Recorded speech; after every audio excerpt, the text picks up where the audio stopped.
બાદ આંતરરાષ્ટ્રીય માનવ અધિકાર સુરક્ષા સંઘે જેટકો વિરુદ્ધ કાર્યવાહી કરવાના સંકેત આપ્યા। આંતરરાષ્ટ્રીય માનવ અધિકાર સુરક્ષા સંઘ દ્વારા તાજેતરમાં દાહોદ જિલ્લાના ઝાલોદ તાલુકાની મુલાકાત લઈને સ્થાનિક સ્તરે કરવામાં આવેલી એક રજૂઆતને ગંભીરતાપૂર્વક સાંભળવામાં આવી હતી।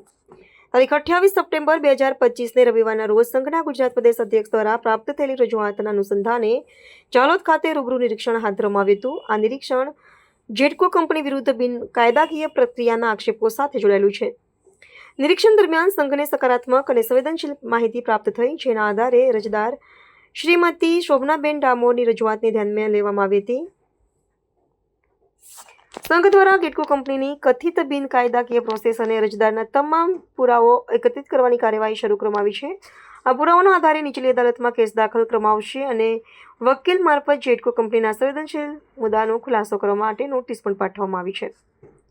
આ ઉપરાંત આંતરરાષ્ટ્રીય માનવ અધિકાર સુરક્ષા સંઘે મૂળ માલિક શોભનાબેન ડામોરને તેમની મિલકત અંગે પોતાનો કબજો જાળવી રાખવા માટે સૂચન કર્યું છે। સંઘની આ સ્થિતિ દરમિયાનગીરી દર્શાવે છે કે માનવ અધિકારોનું ઉલ્લંઘન થતું હોય તેવા સંવેદનશીલ કેસોમાં ન્યાય મેળવવા લોકોને મદદ કરવા માટે સંસ્થા સક્રિય ભૂમિકા ભજવી રહી છે। આ જમીન બાબતે આપનો મૂળ મુદ્દો અને રજૂઆત શું છે?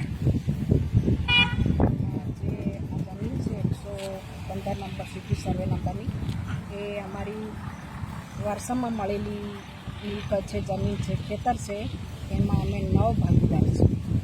પછી અમને એવી માહિતી અમને મળેલી છે કે અમારું આ જે ખેતર છે તેમાં એ જેટકો કંપનીવાળા પ્રશાસનનો દુરુપયોગ કરી અને અમારી જમીન પડાવવાની કોશિશ કરી રહ્યા છે એવું અમે જાણ્યું છે।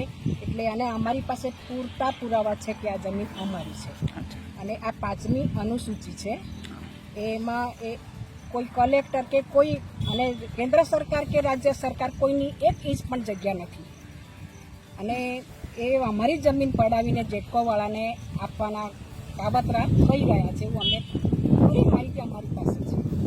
તો એ બાબતે અમે વકીલને રોકી અને એમને પુરાવા આપી અને કલેક્ટરશ્રીને પણ લેખિતમાં નોટિસ આપેલી છે।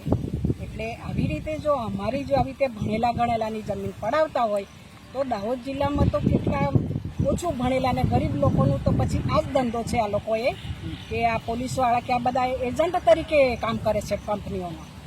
એટલે અમે એક દાખલો બેસાડવા માંગીએ છીએ અને આ જમીન કોઈ પણ સંજોગોમાં અમે આપવા માંગતા સુપ્રીમમાં પણ અમે જઈશું અને મને સુપ્રીમ કોર્ટ કે તમામ મને એમના પર ભરોસો છે, અમને ન્યાય આપશે અને આવા અમારા જેવા ઘણા કિસ્સા છે એમને અમે દાખલો બેસાડવા માંગીએ છીએ। આપનું નામ? ડામોર શોભનાબેન ગલા।